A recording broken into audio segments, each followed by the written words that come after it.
আগামী 4 থেকে 6 মে 2012 ঢাকায় অনুষ্ঠিত হতে যাচ্ছে যুক্তরাষ্ট্র সরকারের প্রধান উন্নয়ন সহযোগী সংস্থা USAID United states agency for international ডেভেলপমেন্টের সহযোগিতায় মাতৃ ও শিশু স্বাস্থ্য বিষয়ক এশিয়ার আঞ্চলিক সম্মেলনে স্থান পাবে গর্ভবতী মা ও নবজাতক শিশুর স্বাস্থ্য নিয়ে 5টি অত্যন্ত গুরুত্বপূর্ণ বিষয়। তার একটি বার্থ অ্যাসফিক্সিয়া বা নবজাতক শিশুর শ্বাসরুদ্ধতা। এখন আমরা শুনব এ বিষয়ে একটি নাটিকা।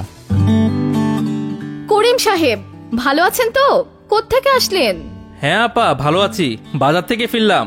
তা ভাবির দিকে খেয়াল রাখছেন তো? সবকিছু ঠিকঠাক আছে? হ্যাঁ আপা, আপনার কথা মতো সব ব্যবস্থাই করে ফেলেছি, গ্রাম থেকে ধাত্রীও এনে ফেলেছি। তার মানে গ্রাম থেকে ধাত্রী? কেন? না মানে উনি অনেক পুরনো ধাত্রী, আমাদের সব ভাই বোনরাও ওনার হাতেই হয়েছি। তারপরও দক্ষ প্রশিক্ষিত স্বাস্থ্যকর্মীর দ্বারা নবজাতকের স্বাস্থ্য সুরক্ষার ব্যবস্থা আপনারই করা উচিত।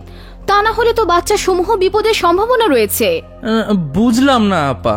তাহলে শুনুন, একজন ডাক্তার হিসেবেই বলছি, বাচ্চা জন্মের সময় অনেক রকম জটিলতা হতে পারে, যেমন বার্থ অ্যাসফিক্সিয়া বা জন্ম পরবর্তী শ্বাসরুদ্ধতা। জন্মের ঠিক পরপরই অনেক সময় শিশু ঠিক মতো নিঃশ্বাস নিতে পারে না বা নিঃশ্বাস নিতে অনেক কষ্ট হয়। তাহলে তো মহা বিপদ, এখন কি করি? প্রতি বছর প্রায় 10 লক্ষ শিশুর এ রোগের শিকার হয়, যার 21% মারাও যায়। তবে ভয় পাবেন না, একটু সচেতন হলেই কিন্তু এই জটিলতা প্রতিরোধ করা সম্ভব। আপা, তাহলে কি দক্ষ স্বাস্থ্যকর্মীর কাছে যাব? ঠিক তাই। বাচ্চা প্রসবকালীন সময়ে দক্ষ প্রশিক্ষিত স্বাস্থ্যকর্মীদের নবজাতকের শ্বাসরুদ্ধতার ব্যবস্থাপনা বিষয়ক জ্ঞান ও দক্ষতার উন্নয়ন বাংলাদেশে হাজারো নবজাতকের জীবন রক্ষা করতে পারে।